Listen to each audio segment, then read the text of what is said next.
Përshëndetje gjithëve, këtu jam me Armandon edhe me Enisin, dy të rinj që janë bashku fushatës teme elektorale, po mitana fushatës Partisë Demokratike, dhe kam kënaqësinë të bëj këtë pjesë rrugtimit tem politik me këto dy djemë të rinj, super inteligjent, super të informuar, dhe mitana super të lidhur me qytetin tonë. Zgjidhen në këtë vend tipik, urën e mesit, ura si simbol i lidhjes mes dy zonave të qytetit, i lidhjes mes shkumes e tashmes, i lidhjes mes njerëzve, mes mendimeve ndryshe, dhe ura ka qenë simbol i fushatës teme elektorale, pra ndërtojmë ura, shembim ure. Dhe këtu jena një urë tjetër, një lidhje midis brezave, pavarësisht se unë futem tek trit edhe për pak vite, po gjithsesi këto janë një brez krejtësisht tjetër dhe unë gëzohem që ka hala sot 33 që janë të angazhuar politikisht, edhe ndoshta edhe më shumë se sa brezi jon, pavarësisht se e përgjithshme është të lënë për dëshiru për sa i përket angazhimit të rive në përgjithësi, por dy djemtë këtu janë shembulli dhe shpresa që ardhmja është e ndritur për Shkodrën dhe për Shqipërinë. Të shumë bëjla rrallën secilit me bë pyetjet e tyre. Sa mendon ti që të rinjtë kanë lirinë për me zgjall, dhe të flasim nga presioni që ushtrohet nga prindërit, kryesisht prindërit donë të mirën për fëmin, por sa mendon ti që të rinjtë janë të lirë për me zgjall sa do komunist dhe nga veti? Unë futem tek të rinjtë e trejat, po them që arrit në liri totale. Prindët e mi kanë super të hapun për sa i përket zgjedhjeve të mia, bile shpesh unë u krenosha me shokët e mi që më leshin me shku në shkollë vetëm, që më leshin me shku me fjetë të shokët, pra disa gjëra kret bazike, ose më leshin me dalë, s'kisha nevojë me marrë leje, e vetmi kusht ishte që me informu prind ku shkoj, ç'a bëj, dhe i vetmi rregull në familjen tonë ishte mos më rrajt. Por megjithatë, pavarësisht kësaj lirie, po themi ne totale dhe në krahasim me të tjerë, një liri absolute, po them, në krahasim me të tjerë, ajo që the ti prindi mundohet gjithmonë për të mirën tënde me t'imponu sipas asaj që mendon se ajo është më e mira për fëmijën e vet. Ka disa mënyra ose disa filozofi për të rriturin e fëmis. Disa janë shumë proteksioniste, pra që dojnë me mbrojt fëmijën nga çdo rrezik, disa të tjerë janë pak më spartane, pra që lëshon fëmijën në rreziqet e jetës dhe fëmia mëson prej gabimeve, mëson prej dështimeve dhe rritet më i fortë. Prindët e mi besoj që janë mundu një farë mënyrë edhe me mbrojt, përveç se më kanë lënë të lirë, dhe për shembull një nga rastet që unë e marr si rast tipik, ka qenë zgjedhja e universitetit. Me të vërtetë që prindërit mi më kanë thënë zgjidh ç'a dush, një ka ëndrat tuaja, por po të thojmë edhe ç'a është më e mira për ty. Dhe insistimi që për shembull në atë kohë kur unë zgjella degën e universitetit të parë ishte inxhinieria e ndërtimit, sepse thoshin që me këtë universitet ti han buk. Dhe kjo është një filozofi që e përdorin shumë prind shqiptar, dhe unë një farë mënyrë zgjolla me një këshillën e tyne, jo se me imponu në direkt, po doshe nuk ka se isha totalisht i lirë. Por, as ata nuk e dishin konsekuencat që kishte ky rrugtim, që për mua ishte shumë i gjatë, më ka marrë shumë energji, që s'kisha nevojë pse më harxua aty. E kam shpjeguar edhe herë tjera në intervista të ndryshme për eksperiencën e keqe në Universitetin Shqiptar, Universitetin Politeknik Tiranës. Megjithatë unë ja dola me mbyll shkollimin, ja arrita mu diplomu, por kisha zgjell i lirë, ndoshta kisha zgjell ëndrrën time më herët. Historia nuk bëhet me nqoftse. Nuk e di çka kishte në nqoftse kisha bë kyt. Edhe ai rrugtim në Tiranë pak i vështirë që kam ndjek diçka që jo domosdoshmërisht kam dashur, më ka ndihmuar për me ndërtuar një pjesë të karakterit tim dhe më ka ndihmuar me pas atë insistimin për me ndjek ëndrrën time pak më vonë. Gjithsesi, ky është rasti pozitiv i një treut shqiptar, ka shumë të treja që janë totalisht të imponuar për zgjedhjeve të prindve, dhe kjo ndikon që nga zgjedhjet e jetës personale, me kemë lidh jetën, pra me kemë u feju, me kemë u martu, deri tek zgjedhjet e arsimit që siç e përmenda në rastin tim, apo edhe tek zgjedhjet politike. Por ajo që më trem më tepër, pra ky është një fenomen shqiptar dhe një fenomen i vendeve që janë të varfërave ose të pazhvilluara, ku familja, mendimi i komunitetit ka shumë rëndësi, është shumë më impaktues, por ajo që më bën më tepër, që më shqetëson më tepër është liria të mendumunit vet. Për shembull, brezin tem ne kena lexuar shumë më tepër se sot lexon brezi i sotëm, jena informuar në mënyrë më graduale, pra nëpërmjet leximeve, nëpërmjet studimeve, kurse sot është bën një shoqëni e tiktokizuar, që unë them, pra e mendimit të shpejt, e informacionit të shpejt, e informacionit të pa verifikuar. Dhe kjo është më problematike se sa insistimi që ka njëri brez me ndiku tek brezi tjetër, gjë që ka noll nër shekuj, kjo i nështrohet një progresi që noll nër vite, ndërsa mënyrat me numrin që bëhet sot është diçka që për mendimin tim është pak thim rapsh. Me tamam që TikToku, YouTube, rrjetet sociale dhe gjitha këto mund të përdoren edhe për informim. Sot unë jam dakord që ka një brez që është super inteligjent, super informum, por ka edhe një masë të madhe që është i keq informum edhe dizinformum, dhe këtu më duket më problematike liria me zgjell. Deshta me bë një pyetje më saktë, kisha dashur me një menim tonin pse është rëndësishme që rinia, moshatarët, domethënë moshatarët e mi, shokët e mi, mu marrë në fushat. Jo vetëm Partisë Demokratike, po edhe partive tjera. Pse është rëndësishme mu marrë në me politikë mosha jo. Eksakt, mu marrë me politikë, angazhimin politik për mua është problemi kryesor i shoqënisë tonë dhe zgjidhja e probleme që ka Shqipënia, sepse Shqipënia ka vetëm probleme politike, vetëm probleme që i mungon vullneti politik me çu aty ku duhet me kënë Shqipënia. Dhe pse duhet, unë e kam zgjedhur si slogan, beso vedin, voto tedin. Pra duhet që shqiptarin përgjithësi me besu te forca që ka tek vedi, për me shku tek tedi, pra si përfaqësues i një shoqënie të angazhuar politikisht. Të rit për mua duhet mu angazhu politikisht sepse politikani është profesioni që merr më shumë vendime për jetën tona. Dhe nëse ne nuk merrna me politikë, është një shprehje klishe që unë po përdori këtu, politika ka mu marrë me ne. Çfarë do të thonë politika ka mu marrë me ne? Ti ke me lënë një vend bosh në vendimmarrje dhe brezi juaj, sepse brezi i ri është pyetja konkrete. Brezi i ri lën një vend bosh dhe një brez tjetër apo një kategori tjetër njerëzish kanë me marrë vendime për ty. Angazhimin politik në Greqinë e lashtë për shembull është ofenduar jashtëzakonisht shumë, pra fjala idiot që vjen sot deri tek ne ka marrë kuptimin e saj nga Greqia lashtë për ata që nuk u angazhoshin politiku, quheshin idiotaj, pra ishin ata që rrishin cep në punën e tyre. Dhe sot ne kemi një smundje të shoqënisë shqiptare që është edhe e financuar, është edhe e promovuar për atyre njerëzve që i intereson mos angazhimi juaj, mos angazhimi jon, është mos u merr me politik. Kur çdo gjë, çdo problem është politik. Dhe duke mos u marrë me politika vendos vetë dhe s'ka nevojë për ju. Duhet mu marrë me politikë që Shqipënia me shku aty ku ju doni, me shku tek interesat tuaja, jo tek interesat e një minorance e cila merret tashmë me politikë dhe është fakt. Megjithatë, marrja me politikë ka sakrificat e veta, sidomos në Shqipëni kur vetëm e vëllan mendimin tanë politik me një like apo një koment mundet me cënu vendin e punës. Pra është një vend ku liria fjalës cënohet. Marrja me politikë është rruga drejt pushtetit dhe sa më afër ti shkosh pushtetit, aq më e rrezikum është jeta jote personale, tu fillu nga koha që ti ke për mi kushtu familjes, mi kushtu miqve, shokve, gjanave që kanë lidhje me individin tënd, dhe nga ana tjetër ti je i cënum sepse po e rrezikon në thojza pushtetin dikujt tjetër, dhe këtu kundërshtari i mbrëmshëm apo i jashtëm nuk kursen asgjë. Tedi ti më parë ke thonë që ke kuj për inxhinierin ndërtimit, ke pas një punë që ishe i kënaqur me rrugën, ke pas shumë njerëz me menaxhim edhe ishe i mirë pagu. Masanej le Shqipërinë shkove në Francë për me thellu më shumë studimet e tua, për me kenë me gjetat që ti don. Por edhe në Francë krijova ato bazat e tua ku ishe ti i kënaqur me jetën tënde. Masanej ti po prit le gjithçka që mrapa dhe erdhe në Shqipëni për me fillu një rrugtim politik se e pet nevojshme.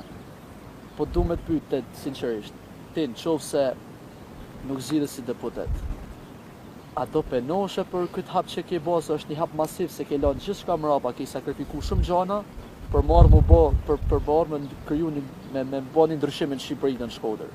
Kur kryma atë intervistën tek forumi, ishte i shprehje shkruam aty, më mirë vonë se sa pishman. Pra nëse nuk do ta ke pa filloj nga e kundërta, pra nëse nuk do të kisha një këtë rrugtim, unë do të isha penduar tani jetën pse nuk e bëna, pse nuk e provova. Dhe përmend që ka një rrugtim i vështirë, sidomos siç e përmend aty dy momente që në vend të rehatis kam zgjell, po themi, vështirësinë ose rrugën e gjatë. E para duke lënë rehatin e Shqipënisë dhe e dyta tu lënë sigurinë e Francës për marrë në Shqipëni. Por kisha pa vetëm një korrigjim të vogël tek fjala pa prit. S'ka kanë pa prit, unë kam njerëz që më njohin mua e dinë që unë këtë ëndër, këtë projekt e kam qysh para 15 vitesh, 20 vitesh, dhe elementi që mungote ishte një shkollim i mirë ose i sakt, më mirë me thënë, lidhe me çfarë unë dosha me ndërtu, pra një strukturim i ideve, i mendimeve që kisha marrë nëpërmjet leximit, dosha me e bën në formë akademike, në formë profesionale nëpërmjet një universiteti. Dhe kur shkova në Francë, shkova me studiu shkenca politike, mandej gjatë 2 viteve kur unë studiova frëngjisht, zbulova këtë shkollën që unë kam ndjek, histori, marrëdhënie ndërkombëtare, shkenca sociale dhe masterin mandej na kam bërë studime europiane ndërkombëtare, sepse ishte eksaktësisht ç'a mu do të mu dhe ç'a i duhet si formim Shqipnisë për sa i përket rrugtimit që ka me bërë Shqipnia drejt Bashkimit Evropian, integrimit Evropian, por edhe zhvillimit sipas modeleve europiane që ne kena ndjek të paktën prej 34 vitesh, po edhe më përpara se marrë komunizmi, ai ka qenë orientimi i Shqipnisë, pra perëndimi.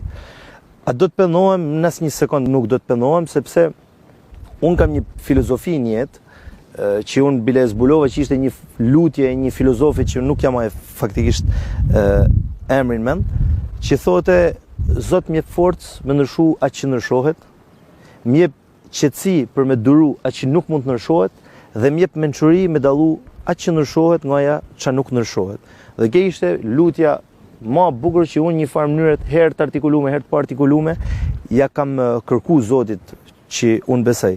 Pra, në këtë rrugtimin tem, unë i kam hi një betejë tu njoft forcën time që kam si ri, tu njoft forcën që kam për me artikulu mendim, për me gjet ose me identifiku problemet që ka shoqënia jonë e qytetit tonë, por edhe më gjanë.